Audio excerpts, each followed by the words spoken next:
Mas Kevin, tadi menarik sekali pembicaraannya karena ternyata kita mampu memproduksi hal-hal seperti ini yang bisa menyelamatkan negara kita ya dan dunia, especially world ya. Tapi lebih diapresiasi oleh orang-orang yang ada di luar sana dibandingkan di Indonesia sendiri. Bahkan pemerintah, they give you pat on the back, it's okay lah gitu ya. Makanya saya mungkin sering pegel kali. Oh iya, karena saya punya di Petrus, soalnya di Petrus ya. Dinyamankan. Iya, dinyamankan. Oke. Is there anything else you can show me atau ada? Mungkin the next one is the coffee cup ya. That's the next one. Karena coffee cup itu kan sekarang yang kita ketahui Indonesia ini kan lagi demam yang namanya boutique coffee shop ya kan. Coffee shop berjamuran lah di mana-mana. Istilahnya kayaknya setiap orang punya coffee shop gitu kan. Little that we know, sebetulnya coffee cup itu komposisi plastiknya itu 60%. Mungkin dari kasar mata, orang kalau pegang coffee cup, mereka berasa ini terbuat dari kertas, ya kan? Padahal kalau kita benar-benar bedah, biasanya liningnya itu terbuat dari plastik dan tutupnya itu terbuat dari plastik. Yang saya lakukan beda, yang Avani lakukan beda adalah kita membuat pertama tentunya terbuat dari kertas, liningnya terbuat dari pati jagung, dan tutupnya terbuat dari pati jagung. Dan kembali lagi, dalam waktu 180 hari, kami telah mendapatkan sertifikasi jadi pupuk untuk menjadi kompos untuk tanah air kita. Jadi kalau bisa di feel and look-nya, sama seperti coffee cup biasa. It sounds like plastic. It sounds like plastic, but it's not plastic. Oke, saya kalau begini-begini bentar Mas Am yang ngeliatin. Tiba-tiba bunyi gitu. Oke. Ini lainnya ini biasanya plastik supaya air nggak bocor ya. Betul. Di kertasnya. Dan menahan panasnya juga ya. Pati jagung ternyata ya. So it's amazing products. Oke. Well, mudah-mudahan dengan adanya di hitam putih bisa merubah beberapa pikiran orang yang melihat atau mungkin pemerintah sedang melihat sekarang, siapa tahu, and change their mind, not only give you a pat in your back. Karena kembali lagi ya, karena kita bukan skala mikro, sedangkan kita mempunyai kapasitas mass production, dan kita hanya tinggal menunggu keputusan dari yang di atas, kapan kita diberikan suatu peluang untuk dapat memberantas epidemik bukan hanya secara nasional, tapi juga global. Yang saya tangkap mungkin dari pengalaman terakhir saya kemarin ini kebetulan ada diberikan kesempatan oleh Bekraf, Badan Ekonomi Kreatif Indonesia, untuk mengunjungi Austin di South by Southwest, yaitu convention kreatif dan juga innovation terbesar di Amerika Serikat. Mereka benar-benar memuji bagaimana actually the solution to the global epidemic is actually coming from Indonesia.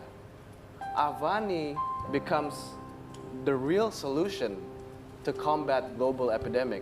Dan dari sana justru saya dapat menjalin hubungan yang cukup banyak dengan city-city mayors dan juga governors dan juga Chamber of Commerce di US. Mungkin itu bisa jadi contoh kalau udah dipakai di luar baru. Itu dia. Mungkin that's how it's supposed to be kali ya.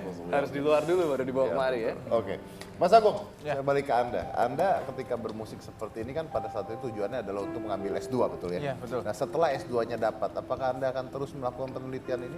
Ya, karena rencananya di tahun ini juga saya akan melanjutkan studi S3 dan rencananya akan melanjutkan eksperimen saya memanfaatkan limbah botol, khususnya botol kaca, menjadi alat musik, mungkin lebih ke dampak sosial pengolahan limbah terhadap masyarakat.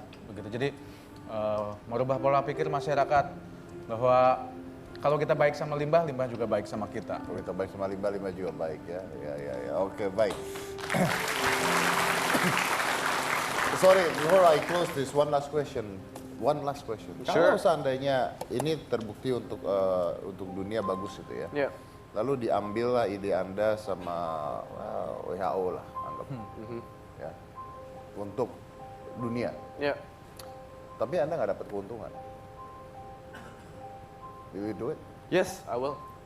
Karena ujung-ujungnya ini adalah sebuah social enterprise juga, di mana sewaktu saya mendirikan perusahaan ini, selama 4 tahun mungkin bisa dibilang saya sembunyi di dalam bat cave.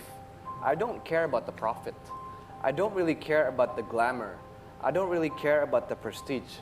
What I care about is to be able, and because I know for a reason, kenapa saya diciptakan oleh Maha Pencipta dan mengapa saya ada sekarang di bumi ini untuk satu tujuan, yaitu untuk menjaga kreasinya dan menciptakan alam yang jauh lebih hijau lagi. Ya, I believe itu harusnya untuk semua orang. Gitu ya. Oke, baik.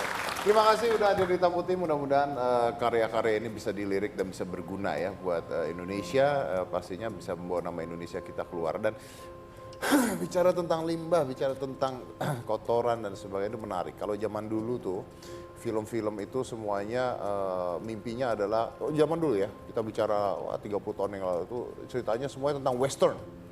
Mimpi-mimpi orang tinggal di Amerika, glamournya Las Vegas dan sebagainya. Tapi kalau sekarang itu film-film itu sekarang mimpi-mimpinya adalah keluar planet. Ya, tinggal di Mars, ya kan? Tinggal di Mars, spaceship dan sebagainya. Artinya kita sudah sadar bahwa dunia ini sudah makin lama makin tidak layak untuk kita tinggali secara bawah sadar kita. Dan kita tinggal di dunia ini seakan-akan kita tuh punya tempat lain buat pergi nanti.